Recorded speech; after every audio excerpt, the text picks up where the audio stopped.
Have you experienced dating someone while traveling? What can you say about those people who says na sayang lang yung pera mo for travel? And what are your travel essentials? So how do you think social media affects the way people travel now? Traveling is really an investment as well. Basta po at the end of the day, masaya po ako. Yeah, so mas Time lang very po tayo. Catherine Bernardo ng Kaya hindi ko pinanood yung Hello Love Goodbye. Feeling ko mag-walling ako sa sinahan.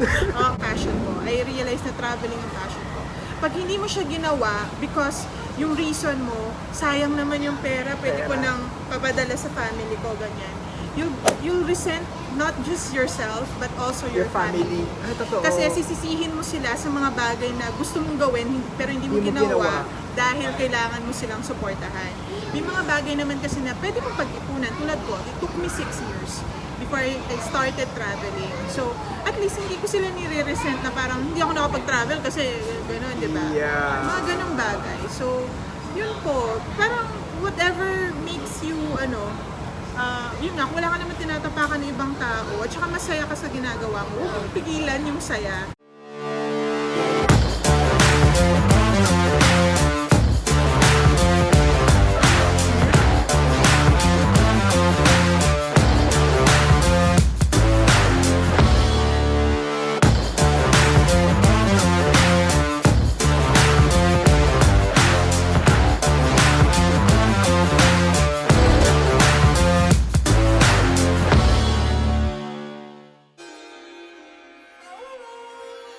Alright.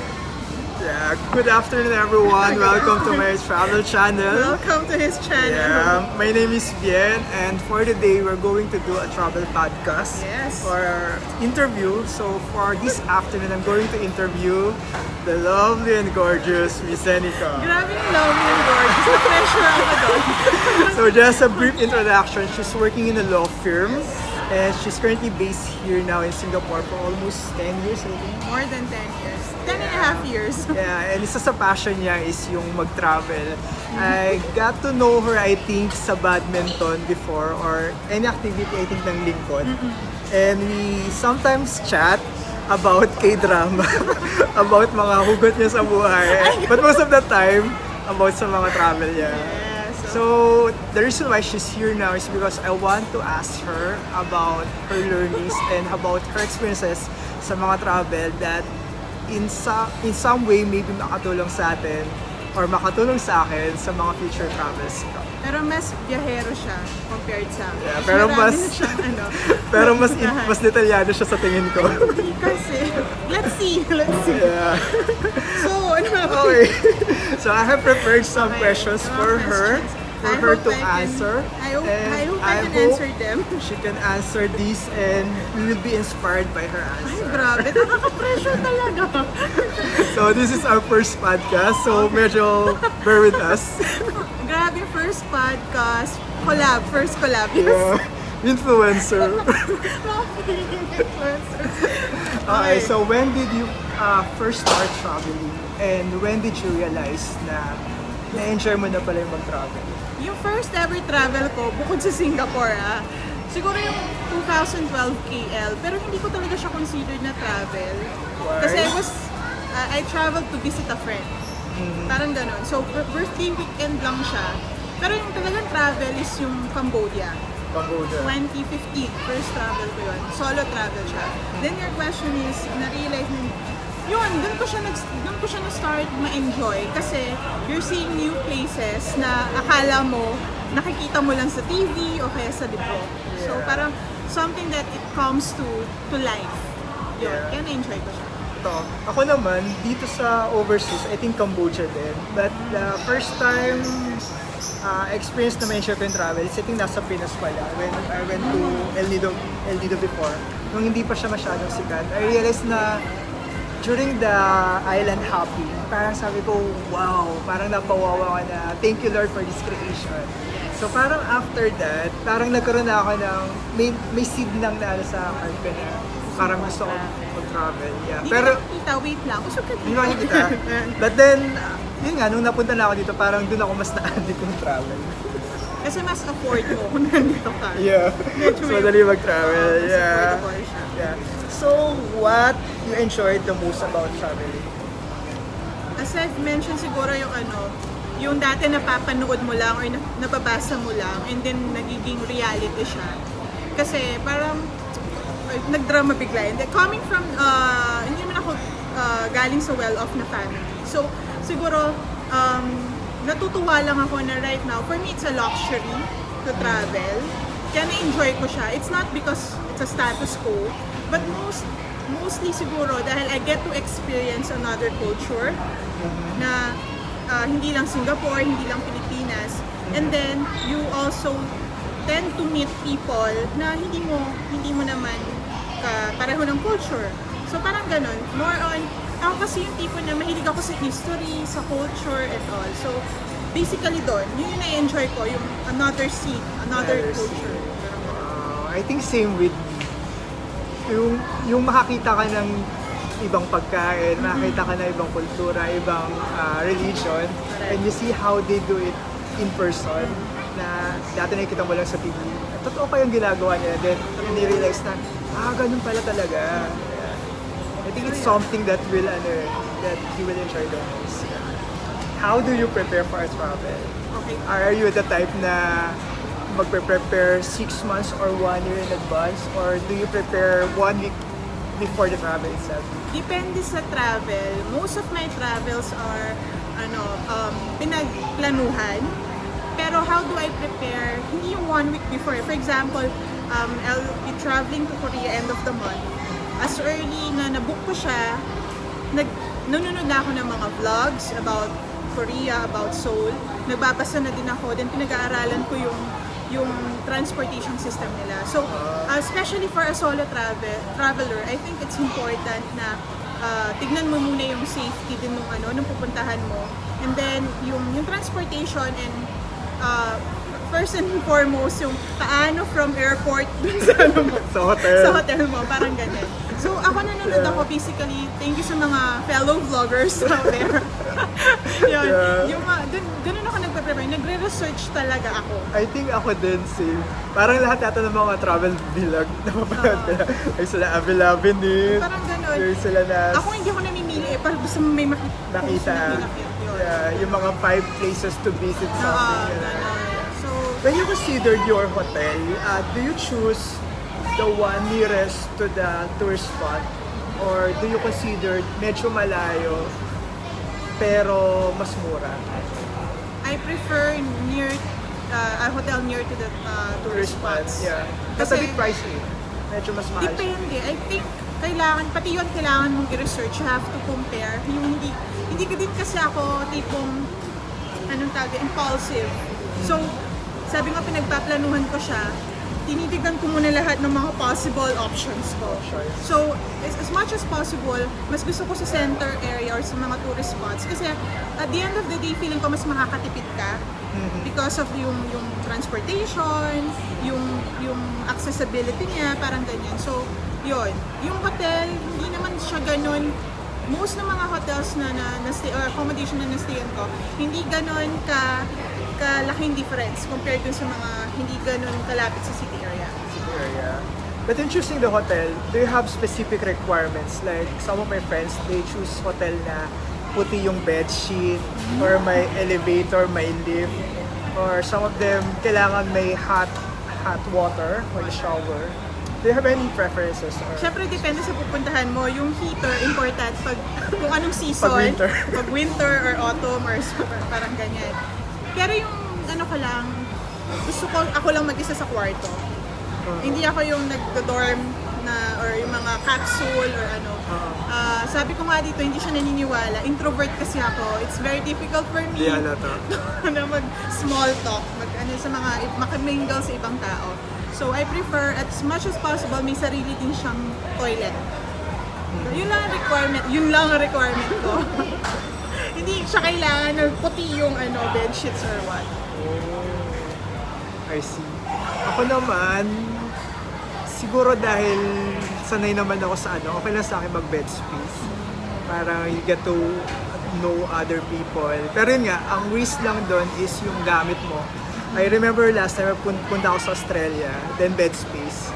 sabi ko dun sa hotel, pwede ko bang ilagay sa storage room yung gamit ko everyday? Sabi niya, why? Bakit di mo iwanan sa kwarto ko? Sabi niya, wala naman daw sila na-experience na nanakawan na iniwan yung gamit sa kwarto. Although may mga locker naman sa bawat bed space or something. Pero nakakatakot pa rin. Yeah. Totoo. Lalo pag natutulog ka, parang lalagay mo lahat ng camera mo or yung charger mo malapit sa unan mo just to make sure na hindi dadamputin na yun. And siguro ako, for me, kaya prefer ko lang yung solo talaga yung room or ano. Kasi for convenience na din. Yeah. Lalo sa babae siguro. Para comfortable ka din kahit papaano. Mahirap kasi talaga pag may ibang kasama. Yeah. Sa kapwa. I agree. Are you a budget traveler or you are the type of traveler na sky's the limit? Punta tayo dito, there's this restaurant. Hindi. Budget traveler lang ako. Di halata. May budget traveler po ako. Sabi ko nga lahat pinaplano ko, pati nga yung kung magkano lang, ito lang yung budget ko for a certain food or ano, ganun. Pero gusto kong itry lahat. Ako naman kasi naniniwala nga ako with proper research, merong laging, sabi nga, laging may generic brand. Yung branded, may generic brand. So, kung pareho lang naman, daw sa food, I think, dun pa rin ako sa budget talaga. Sa budget. Kasi, But you experience this, for example, nag-travel ka, you went for a tour, then eventually, sobrang pagod ka na that you don't want to look for any other restaurant and you just choose the restaurant nearest to that place. meron. Na sobrang mahal. Meron. So, experience namin sa Europe natin. So, shucks, napakamahal naman dito. Pero parang dahil gutom ka na, you wouldn't, you wouldn't look for Care another na, tier. diba? Yeah. Siguro yung nag-Hanoi ako, birthday ko yun. Pagod na pagod ako, tapos basta pagod na ako, gutom na, tapos ang layo na ng nilakad ko, wala akong makitang restaurant or yung makakainan talaga. And then yung first thing na parang resto, yung itsura, pumasok ako. Unknowingly, ang mahal pala doon. Parang for Vietnam, sobrang mahal siya. So parang wala na ako, sabi ko, birthday ko naman, sige. Treat ko na to sa sarili ko. Wala siya sa budget ko actually. So, ayun. Yeah, may mga instances talaga na gano'n. Na hindi ka na nakakapag-isip. What are travel essentials? Like for example, I'm going to look at your backpack. Ano yung makikita ko na dapat nandun? Siyempre, unang-una, ang aking cellphone. Importante yan. Sa mga vloggers. Wala akong camera. For wala documentation. Akong camera. So, And Google Maps. Oo. Yun kasi importante talaga for navigation talaga ang cellphone. And then, power bank. Siyempre, mga chargers. Pero kung bukod sa damit, ito yung ever since na travel essential ko, I need to bring my own fleece blanket. Blanket. Fleece blanket or fleece bedsheet. Including the pillow. Cover na pillow. Hindi naman. Minsan nagdadala din ako ng, may pagka-paranoid ako pagdating sa mga hotels. So, minsan kasi yung mga napapanood mo, I'm not sure kung talagang nilalabhan ba nila yung mga bedsheets. I'm not sure pinapalitan palagi. So, just to make sure, and at the same time, I cannot sleep kung hindi fleece ang bedsheet ko or yung blanket ko. Kahit overnight lang over a friend's house, I still bring my own blanket. That's good to know. Isa yun sa mga essential ko. Kaya minsan, Pero magaan lang. Magaan. Yung fleece lang naman. So, pero bulky siya. So, usually, kaya parang ang dami kong dala dahil sa fleece blanket and fleece bedsheet ko. Ako naman, travel essentials ko is, the phone, the camera, and I have extension cord na maraming saksakan kasi ang dami kong mga gadgets. So, kailangan siya. Then, ano pa ba? Google Maps is important. Then, mga alcohol. May alcohol ako lagi parang ganito. Pareho tayo. Yan. May alcohol. Napakahirap nang wala. And Then, tissue. wet wipes. Importante ang tissue. Wet wipes. And, sa tingin ko isa pa sa pinaka-important is travel adapter. Oo, ayun. Tama. True. Sobra ako, na-experience ko before, na-stress ako, pumunta ako sa isang bansa na hindi ko ni-research kung ano yung convenience outlet nila, electrical outlet. And may extension cord ako, but eventually hindi ko siya ma-charge. So, yun, nilibot ko pa yung ng kakahanap lang ng Yun, very important yun. Yung parang meron din akong dala-dala palagi. Very siya handy lang. Parang ganito lang siya na nasa lalagyan, basta tatlong plugs sila na lahat pwede kahit saan. Tapos may mga USB port din siya. So very important yun. Yeah. Alright, so are you a solo traveler or a type of person who loves group travel? What do you think? Talaga yung mabihira. Yan ang pag-usapan na namin kanina. Most of my travels were me as a solo traveler. Yeah. Which is surprising for me because base sa personality niya, I think medyo extrovert siya, medyo mahilig sa tao, kasama yung mga tao. But then I was surprised na solo traveler pala siya. And then for the very selfish reason na ayokong mag-consider na ibang tao. Yun talaga yung reason. And mas comfortable ako on my own pagdating sa traveling. Pero I don't mind being with other people. Pero yun talagang mga close ko lang. Pili lang talaga. Ako naman, gaya ng sabi ko sa kanya, mas na-enjoy ko yung group travel because you tend to share your experiences with them the first hand. I mean, pag na-experience yun, at the same time, after the travel itself, you get to talk about it more. And para gagawa ka ng videos, you can share it with them. And whenever I do videos, ay alam ko na may isang tao na manonood ng kompleto ng videos ko. Kasi nandun kami pareho.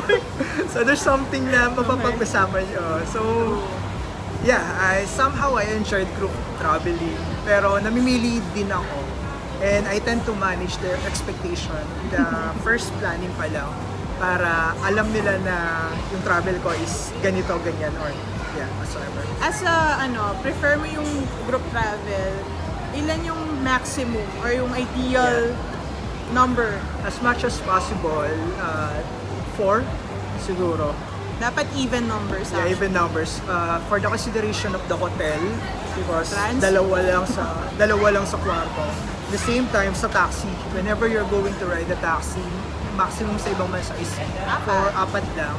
So if you're going, pag 5 kayo, ang hirap magdadalawang sasakyan pa or mag-hire kayo ng van, which is more expensive. Mas mahal. Lagare or relax na travel? Lagare. Kaya nga mas enjoy ako sa solo travel kasi I get to choose my own schedule, ganyan. And kung gusto kong pumunta dito na whole day, nasa labas lang, walang magrereklamo. Parang ako lang yun. So, kaya yun, lagare mode ako. Kasi parang baka hindi ko na siya mabalikan eh. So, maganda nang i-experience mo siya lahat. Yeah. Pero yun talaga, going back to dun sa solo travel, yung pinaka lang siya is, yung sinabi ni Biana, parang pag na-overwhelm ka, yung first time sa Angkor Wat, na-overwhelm ako, yung gusto mo umiyak, gusto mo mag-hug ng isang tao, so sobrang overwhelmed na experience, wala kang ma-hug. Ganun. Pero isa pang disadvantage, mahirap gumala sa gabi na ikaw lang mag-isa. Yeah, totoo. Minsan, doon hindi ako mahilig sa nightlife, pero yung syempre nandun ka, gusto mo lang makita paano ba yung nightlife, mahirap, nakakatakot especially for siya. a girl, yeah. Parang very scary. Yeah, I remember last time we went to this country, ayoko na sabihin kung saan. And yun, medyo naging scary nga yung pagpunta namin. Our main experience kami local na medyo nakakatakot. But then, group naman kami nun, so somehow, medyo malakas ang loob ko. Kaya to. Yes. Yeah, pero nakakatakot, group na kayo, di ba? Yun lang yung... Are you the adventurous type of traveler or are you the type na safe lang tayo dapat palagi? Depende sa country. Halimbawa, I want to go to New Zealand for future. Kasi gusto ko ma-experience yung anong tawag doon? Skydiving. Oh. Yung mga ganun. May mga type na adventurous naman ako. Pero syempre, kung solo traveler ka, it's always best na nasa safe side ka pa rin. Diba? Parang, do you always have your insurance? Oo. I travel with even insurance. Kahit malasan? Kahit pag uwi lang ako ng Pinas. Serious? Yes. Oh. I see. It's very important. Ako pag Pinas, wala eh. Yun yung important. Travel insurance, yun pa isang essential. You'll never know kasi hindi naman sa nag-wish kang may mangyari sa'yo. Yeah. Pero you'll never know. Ako, itong mga last travel ko, kahit yung malalapit, Myanmar or Indonesia, I get insurance. Actually, it's not that expensive naman. Yeah, That's I think $13 to $15.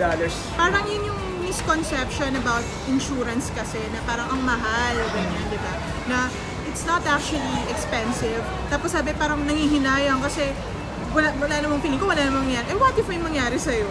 Yeah. Yun yung You'll ano. never know eh. Totoo. Hardest thing na na-experience mo sa travel? Hardest thing. Pag mag-isa, yung gamit, Pagbubuhat. pagbubuhat. Nagpapabuhat ka ba sa Hindi iba? naman, ibig sabihin, siguro yung hardest thing dahil hindi ko na-check yung isang hotel, wala pala siyang lift. Oh, shucks. Unlike Yeah. kapag may ka How many floors? parang 3. tatlong floors yun. Hirap na. So, Especially 20 kilograms. kasi kung may kasama ka, whether babae or lalaki, magtutulungan Can naman help. kayo, Yeah. di ba, sa pagbubuhat. So parang, yun lang, for mga logistics na lang din. Yeah. And, Other than that, may mga countries kasi na walang masyadong lift and escalator. True. Like, I think yung mga developed countries, Singapore, Hong Kong, walang problema eh. Pero those countries na pero hindi pa masyadong Japan, developed. surprisingly. Yeah, Japan wala masyado. Kasi Yeah. old yung train Train system station. nila. Yeah, gano'n. totoo. So, mahirap. Yun, na-experience ko din yun sa Japan. Binuhat talaga.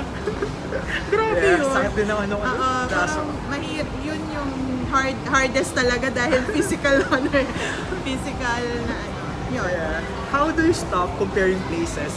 Like for example, we're living here in Singapore na sobrang malinis. How do you stop comparing it whenever you go to other places na, ay bakit hindi ganun kalinis? Bakit hindi ganun kaganda? Actually, I don't compare.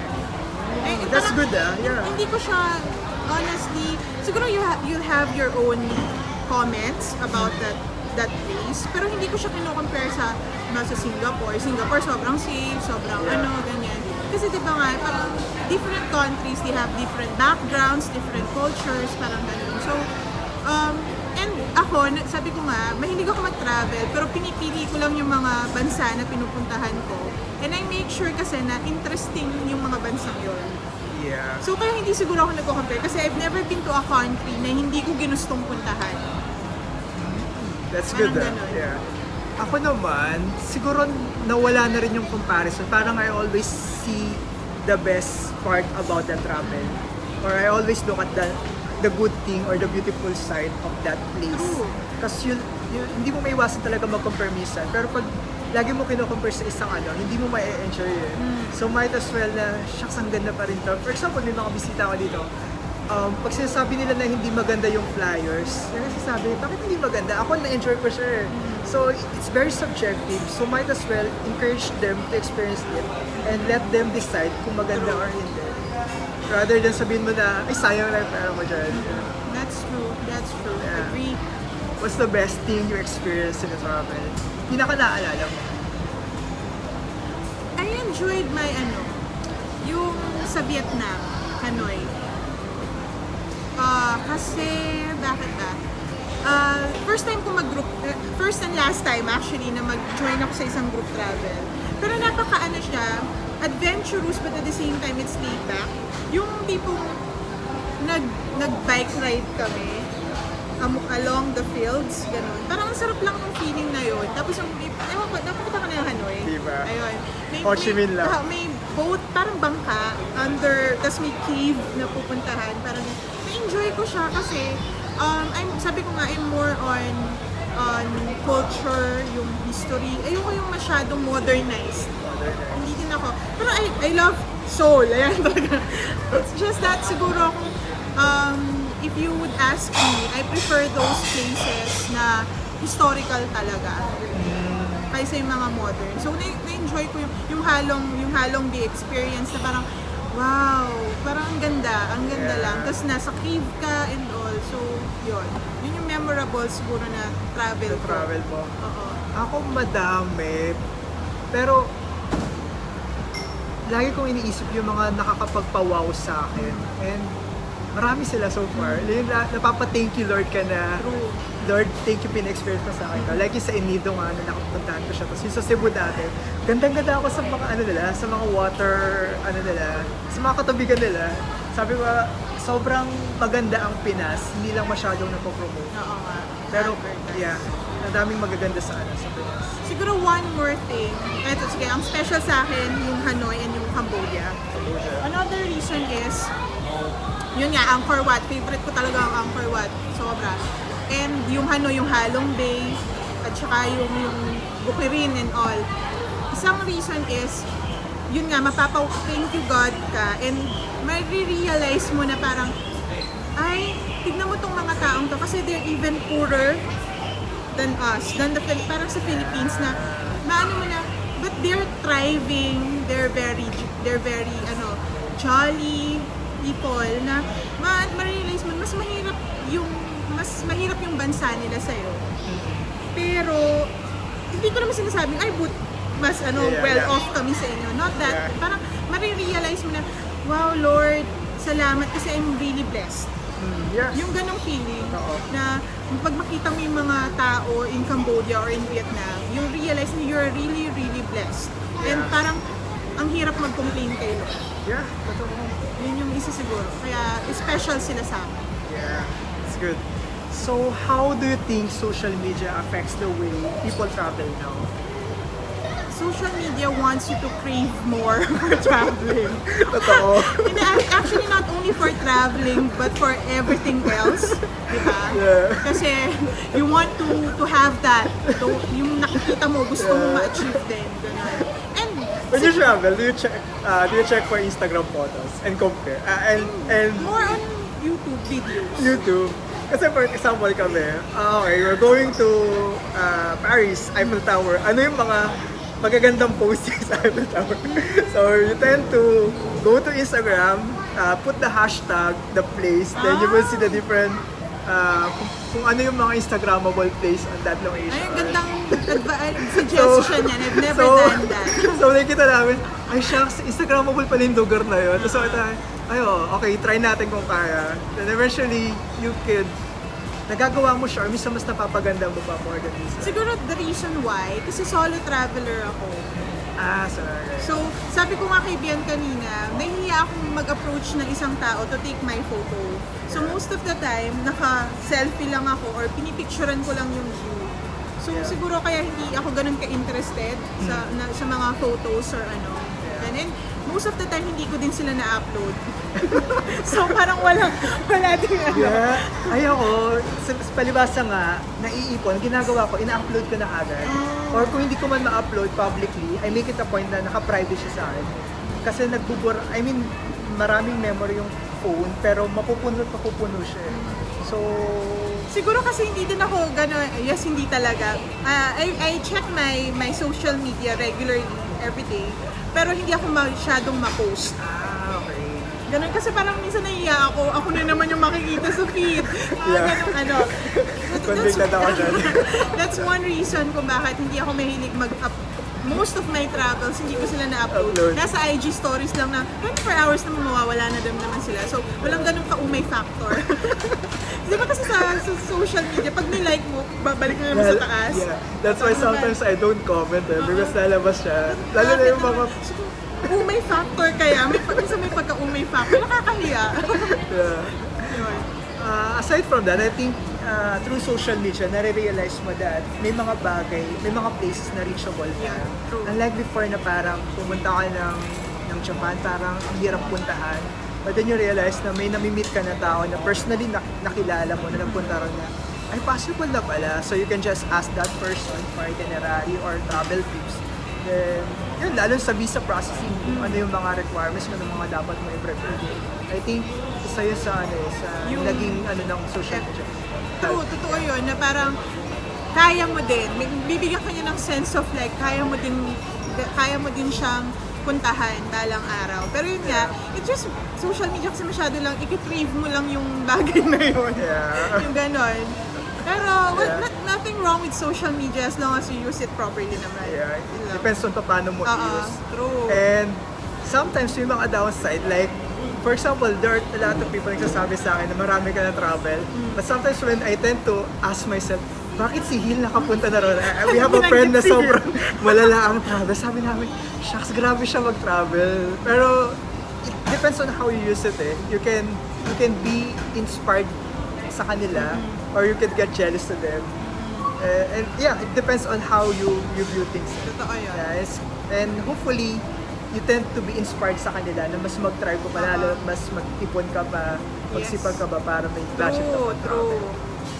And ano lang, hindi naman dahil nakakapag-travel, mayaman na. Hindi po totoo. Totoo, yeah. May mga budget traveler po katulad ko. Ako yun. I think mas budget ako sa kanya. Budget traveler na katulad ko. And may mga limit lang naman kasi per travel. Na kaya mo naman Like, talaga. ano ang limit? Ay, pwede ko mas budget ako, mas mabudget ako sa'yo. Yeah, favorite country na nabisita so far? Lahat favorite. Yes, lahat favorite. Lahat gusto ko talaga. Parang, kasi nasabi ko, wala akong pinupuntahan na hindi ko ginusto. Na gano'n. Hindi ko siya pupuntahan for the sake lang na, ay, ano siya, dahil marami nang nakapunta dito or ano. But first country that comes to mind? I love Japan. Okay, Japan. Japan. Iba kasi, sabi ko kanina, nag-enjoy ako Cambodia and ano. Yeah. Hindi kasi yung Cambodia, iba yung feeling. At yung Cambodia and iba lang yung feeling. Pero kung yung overall impact, maganda ang Japan. Ako so far, unang pumasok sa isip ko, Switzerland. I mean, if there's a place na babalikan ko, Switzerland. I don't know. Maganda yung iba, pero there's something in Switzerland na gusto kong balikan. Like, sceneries. Something. Or siguro marami lang ako hindi napuntahan doon. Na nabitin ako, kaya gusto kong balikan. Yeah, what's your main travel goals so far? I mean, marami ka na napuntahan. Ay, wala. Mas marami ka. Asian countries pa lang po yung napupuntahan ko. Yeah, but marami na siya napunta ang Asian countries. Ano, ultimate travel goal? What do you mean by that? Sorry. Anong gusto mo mapuntahan pa? Mapuntahan pa? Gusto ko Mauritius. Yung mga kakaibang countries. Sabi ko walang effect sa akin masyado ang US, China, walang effect. Then kung sa Europe, piling-piling countries lang. Like gusto ko Rome, kasi nandun yung Vatican. And Rome, yung Switzerland, very interesting siya sa akin. At saka, balita ko maganda daw ang Prague, ang Czech Republic. Maganda. At ang mura. Oo, di ba? Yes. And New Zealand. Gusto ko rin ang New Zealand. Gusto ko pumunta ng New Zealand. So, yun. Hopefully next year, makapunta ng New Zealand. Kaya. Medyo mahal lang siya eh. Parang ng Europe din eh. Yeah, totoo. Yung plane ticket niya. Sabi nga nila. So, yun. Ako so far, nasa list ko ang Israel, Iceland. Israel siguro dahil medyo religious ako, so I want to see kung saan napunta si Jesus. Sorry, Iceland. And Dahil Iceland. sa Aurora Borealis. Yeah. Yun. Sobrang gusto ko siya mapuntaan. Hopefully, pinapag-pray ko pa. What do you think changed in you when you started traveling? What do you think? Ano yung mga nabago sa pananaw mo sa buhay? Mas, ano ka na ba ngayon? Mas positive ka na? Or mas, Hindi, siguro ay, napuntahan ko na ito lahat. Grabe. Siguro coming from someone who travels most of the time na solo, I think I got to know myself more. Kasi yun yung effect ng solo traveler. Siguro, na pag solo ka kasi, you would definitely know what you want and what you don't want. You don't compromise with other people. So alam mo, pag ginawa mo to, kinain mo to, pinuntahan mo to, yun yung gusto mo. Yeah, totoo. So without any compromise, parang gano'n. Yeah. So yun, siguro I got to know myself more. Alam ko na kung ano yung mga gusto at hindi ko gusto. And at the same time, may feeling na parang, ay kaya ko palang, parang feeling ko I felt so brave every time na I go travel na solo. Kasi parang, ay, na-conquer ko to. There's a certain achievement, di ba? Parang feeling ko pwede na ako maging tour guide na joke. Maging tour guide, na Or gano'n. pwede na magtayo ng tour company. Oo, parang gano'n. Kasi parang on your own, na ano mo siya, na-conquer mo siya, gano'n. So, kaya siguro gusto mo ng solo traveler. Yeah. Traveling pala, kasi yun nga, I get to know myself more. So far, mas nakilala mo na yung sarili mo because of traveling. Totoo. You tend to know your limits, you tend to know kung ano yung mas gusto mo sa buhay. Oo, at saka yung parang kasi ikaw lang mag-isa. No one knows you in that country, di ba? So, there are times na parang, ano tawag dito, you'll know na ikaw talaga yon. Paano ko i-explain? How do I explain this? Na, ano ba yun? Baka nanood yung leader ko. Sino ba leader mo? Ano yung leader ko? Hi, Paula. Hi, Kasi Paula. parang ano, di ba? You know you know your limitations, kung hanggang saan lang yung pwede mong gawin, experience and all. And pag hindi mo ginawa yun, parang wow, okay, so yun pala ako talaga. Parang ganon. Parang, Yes. Ay, totoo yan. Ako parang mas nakilala ko yung sarili ko when I started traveling. And mas nalaman ko kung ano yung talaga yung gusto ko sa buhay. And yun, yung certain limitations na kaya mo palang gawin. Like for example, when I started to do the skydiving or yung mga bagay na extreme na sabi mo, shucks, kaya ko ba to? But then after you did that or after mo magawa yun, marirealize mo na kaya naman pala. And it gives you a certain sense of confidence to do other things more. And kaya na sabi ko sa kanya kanina, whenever I plan for travel, I tend to think of more the future. Sabi ko sa kanya, there are two types of people, those who think about the past and those who think about the future. And whenever I plan for travel, I think I'm thinking about the future. Kasi hindi ako masyadong dwell sa past na ganito nangyari sa relationship ko before. I mean, wala akong relationship masyado. Ganito nangyari sa buhay ko before, pamilya ko, whatever. But since I'm thinking about travel or other stuff, mas hindi ako nagpo-focus sa mga nangyayari sa before. totoo yun. Pero recommend ko talaga, mag-solo travel ka. Solo You will travel. know your limits. Yun yung ano doon. Nakapag-soul searching ka ba? Oo. When I was in Tokyo, tapos pumunta ako kay Mount Fuji na hindi ko nakita dahil sobrang umuulan at cloudy.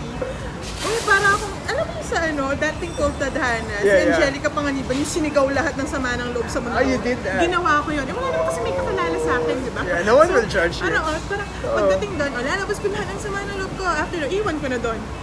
Doon na siya. Parang, tapos yun, you'll get surprised by your own actions, by your own na parang, ay, may ganun pala akong tendency. Kasi nga, wala namang may kakilala sa'yo. So, pwede kang gumawa ng masama. Walang magja-judge Hi, sa'yo. Paula. Walang magja-judge sa'yo. Pero hindi mo naman ginagawa. Yeah. Yun yung doon na parang, I think we're too old already to yun, yung parang, you're not, hindi pala ako reckless. Yeah. Somehow. Parang gano'n. That's a good thing. I mean, it's a good thing to realize na hindi ka ganun ka-reckless. Yan. Have you experienced dating someone while traveling? No. No. Ang bilis ng sagot. No. Sabi ko nga, I hate small talks eh. How? Parang tumitingin, ay, hindi talaga. Yeah, Hindi siguro talaga. kung lagari yung travel mo, walang chance eh. Siguro kung laid back or relax yung travel mo, mas may chance. Pero kung lagari, every now and then lipat-lipat ka ng place, walang chance na dun someone. Tsaka hindi ko din siya gusto. Never. Ay, hindi ako nagsasalita na tapos po, no Lord. Pero hindi lang siya, it's not my Preferences. What can you say about those people who says na isa lang yung pera mo for travel? I mean, why not invest those money? Why not invest for the future? Ipunin mo na lang yung pera mo. Why do you spend so much on travel? And hindi ka ba nangihinayang sa pera? Una sa lahat, pera ko po yun. Dami niyang pera. Pera ko po yun. So kung ano man po yung gastusin, gawin ko sa pera ko, pinaghirapan ko po yun. Hindi, siguro traveling is something na reward mo for yourself. For work. I think naman I've worked hard enough to earn this reward. Yeah. Kasi hindi din naman po ako mahilig sa sa mga branded na... You're not into material stuff. I'm not into material stuff. So, ito lang po yung luxury na tinuturing ko sa sarili ko. And actually, you would think that you spend a lot in traveling, but actually you will gain more from traveling. Why? In what way? Yun nga, na parang you'll get to see people from different backgrounds, from different culture. And yung makita mo tong place na to, for example, yung Angkor Wat, yung Halong Bay, na mga UNESCO heritage and you don't put price on that. Ako lagi sinasabi sa friend ko, you need to invest in your memories. Yeah, Okay. there's something in your life na you would think yourself 30 years from now na pag ginawa mo ngayon. So sinasabi ko sa kanila, nothing wrong with investing. I'm investing also, but I make it a point that I put some money for travel. Because you're investing in memories. Yun din yun. Kasi traveling is really an investment as well. Yeah. Totoo yan. And you'll get to be, ano ba, yun nga, I feel na I get something more from traveling. Yeah. Kasi you relate with other cultures nga and all. Yeah. And at the same time, totoo naman yun na hindi lang po naman ako gumagastos sa traveling po. Kasi meron din naman po ako mga investments. Yeah. Naka-budget naman po lahat yung mga bagay-bagay. I think as long as controlled budget at wala yung problema, I think there's a problem if nangungutang ka na para sa travel or nababaon ka na sa utang. Exactly. Huwag po kayong mangutang para lang mag-travel. Yeah, but if in case that's an extra money, may investment ka, wala kang utang, you can go for it. It's your life. Comment ko. Pero ako po yun, hindi naman po ako nangungutang ng travel ko. So, I don't think it should be a problem. And ako, pagdating sa ano ko, kasi minsan diba, yung travel mo nga, baka wala naman sa monthly budget mo. Yeah. So, I will forgo some things na usually na binibili ko within the month in order para ma-fund ko yung travel ko. Yeah. For example, hindi ako magmi-milk tea. May mahilig ka sa milk tea? Mahilig ako sa milk tea. Going to Taiwan, so ganun So, meron kang i-forgo na isang bagay na madalas mong kainin or gawin na napapagastos ka para i-fund yung travel. Yeah, totoo. And either way, may masasabi yung mga tao eh. Whether you do it or you don't do it. So might as well go for it kung wala ka namang naagrabyadong iba. Wala na.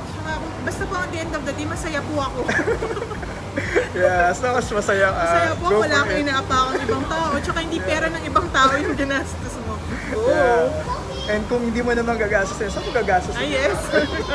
Ayaw ba? Saan mo gagastos Saan mo gagastos? Yaman. Yun nga, hindi ko mahilig sa mga branded na bagay-bagay. Wala namang Totoo yun. Saan mo gagastos hindi ka mahilig sa ganito. Single naman. So, walang... Tapos na po yung pinapaaral ko sa Yeah, same with me. I think nung nag-start akong lumala sa travel, nung nakagraduate na lahat ng kapatid ko, parang, it's my time. It's now my time to enjoy myself. Hindi naman po sa justify ko yung pagta-travel ko, pero it's a delayed gratification po kasi. It took me, 2009 po, nag-Singapore na ako, and I only got to travel in 2015. Wow, ang tagal. So, ang tagal po nang hinintay ko. Hindi na naman siya isang ganyan lang. Ang tagal nga. Opo, I think sa akin 3 2015. years eh. Tapos hindi pa ganun kadalas. Nadalas lang ng 2000, I think starting 2017. Kasi it's something na, it was a delayed gratification. And sabi ko nga, it's a reward for myself. For working so hard. Working so hard. No, kasi I have my other priority that time. Hindi priority ang travel ng time na yun. Mas priority ko yung pagpapaaral sa kapatid and pag-suporta sa family. Ganon. So, diba? Kanya-kanyang time lang po Very tayo. Catherine Bernardo ng Love Kaya hindi ko pinanood yung Hello Love Goodbye. Feeling ko mag-walling ako sa sa sinahan. Oo, ganun po. Yeah. For same with me, I think I can relate so much to that. Kasi nag-start din akong travel nung nakatapos yung mga kapatid ko. Parang a part of me is saying na you should enjoy yourself now. I deserve this. Na parang before, wala kang pambili ng walang natitira sa'yo kung pamasahe, pangkain lang. But now, and they're very supportive now, I think. Ano lang po, advice, dahil napunta tayo sa topic na gano'n, may tendency kasi na pag hindi mo yun, for example ako, yun yung passion ko. I realize na traveling yung passion ko. Pag hindi mo siya ginawa, because yung reason mo, sayang naman yung pera, pwede ko nang papadala sa family ko, ganyan. You'll resent not just yourself, but also your family. Kasi sisisihin mo sila sa mga bagay na gusto mong gawin, pero hindi mo ginawa dahil kailangan mo silang suportahan. May mga bagay naman kasi na pwede mo pag-ipunan. Tulad ko, it took me 6 years before I started traveling. So, at least hindi ko sila nire-resent na parang hindi ako nakapag-travel kasi gano'n, di ba? Yeah. Mga ganong bagay. So, yun po. Parang whatever makes you, yun nga, wala ka naman tinatapakan ng ibang tao at saka masaya ka sa ginagawa mo, huwag mong pigilan yung saya. And I think daw sobrang supportive ng family mo sa'yo. And because you're travel. Kasi alam nila na ginawa mo yung part mo before. Yes, and at the same time, goal ko din na makapag-travel with them. Wow. Alam mo yun? Yeah, same with me. Yung ganun Parang pangarap ko rin siya na kasi nakita mo to itong ganyan. So, you would also want to experience the same experience you have experienced last time. Yeah. Totally agree. Yeah. And lastly, Yes, why should we travel? Why not? Why not? Hindi, pero for some people na, anong tawag dito, yung sweldo ay hindi naman po ganon kalaki. Siyempre, hindi naman po nagyayabang kami. Siguro mas affordable lang kung nagtatrabaho ka sa Singapore. Yeah. Saka dahil yung budget flight dito I think dahil dito yung Totoo gitna, yun. Gitna so kasi ang daming siya. promo. And then, So whenever people think na mayaman tayo, hindi po totoo yun. not true. I think siya siguro. But for me, Totoo yan. most of my traveler Pero yun budget nga, why should we promo. travel? Kasi, for me, siguro for Bien din, and for Hill, it's something that... Sama talaga si Hill dito It gives you happiness. For me, it gives me happiness. And sabi ko nga kay Ben kanina, it's therapeutic for me. For example, sobrang stressful kasi din ng work dito sa Singapore, tapos malayo ka sa family mo, di ba? Ganun. Yeah. Whenever I travel, nawawala yung focus ko dun sa stress ko. Kasi I see minsan kailangan mo ng different environment Yeah. para di ba? So, nagiging therapeutic siya sa akin. Sabi ko nga, pagbalik ko ng Singapore, mas energized ka kasi you got to experience this or ganyan. And to see other people din. And for example, yung nasabi ko kanina na sa Cambodia or sa Vietnam, you will feel blessed. Kasi akala mo awang-awa ka na sa sarili mo, sa mga tao sa Pilipinas, di ba? Pero pag may nakita kang ibang culture na mas mahirap pa pala yung pinagdadaanan kaysa sa inyo, you will realize how blessed you are. And it's something that to be positive about. I think so. Yeah, Ganun. totoo. Yun. Sa akin, in addition to that, parang there's something to look forward to. Mas lalo ka mag-strive sa work mo, sa mga bagay-bagay because you know na kailangan mo pag-ipunan yung bagay na yun para makatravel ka. So, it's on a positive note, yun, I mean, nakakatulong siya sa'yo personally. And yun nga, mag-grow ka, you'll get to know yourself more. And the appreciation of God's creation. Tapos makikita mo na ganito pala. And yung gaya sa isa kong post, you would see diversity, you will appreciate diversity, yung pagkakaiba-iba, and kung gaano ka wonderful yung mundo. Kasi kung nasa isang lugar ka lang, you will see na, ay ganito lang pala, akala mo yun lang yung buhay ng tao, yung mundo. But then when you explore to other countries, like for example, punta ako Myanmar, every guy is using this parang palda. Sabi ko, bakit lahat sila nakapalda? But that's their culture. And yun yung nakagisnan nila. So, siguro kung hindi ako nakapunta ron, hindi ko alam na may ganun pala sa ibang bansa. So you would understand, You would learn, you would understand other people's culture, yung background nila. So pag na-meet mo sila somewhere else, you would know, di ba, na parang bakit yun nga, why they're wearing palda, parang mga lalaki naman sila, pero palda, mga ganong bagay. Actually, totoo yun. Yun nga, whenever you can, magandang mag-travel. And sabi mo, nag-invest. Yung investment kasi hindi lang naman sa pera, financial. Mag-invest ka din for your mental health. Yes. Hindi, totoo. Yes, totoo. Yeah, mental health is important. Kasi sa akin siya effective. Yung mental health, you have to face it. May mga mental health issues tayo, di ba? Yes. Especially if you're so stressed at work. Whatever gives you therapy, go for it. Me, traveling. Honestly, kaya bigla ako napabook ng Korea. Stress pala, kailangan kong mag-travel. Yeah, it's a good thing. Yeah. So that's it, guys. Wow, tapos Thank na. you so much, Pet, for Thank you that for having wonderful me. interview. Thank you for having I think me. naging maayos naman tong first podcast Yes. natin, and I'm so blessed na ikaw yung una kong kinausap. Wow! Hill, Travel. actually, ikaw talaga. Busy mo kasi Hill eh. Hello, Hill. Yeah. Ayan. Thank you guys. I hope you learned something about this talk, and I hope na naka-inspire kami and somehow nakatulong sa mga future travels niyo. Yes. Thank you, Ben. Thank you, Night. God Dad. bless all. Bye.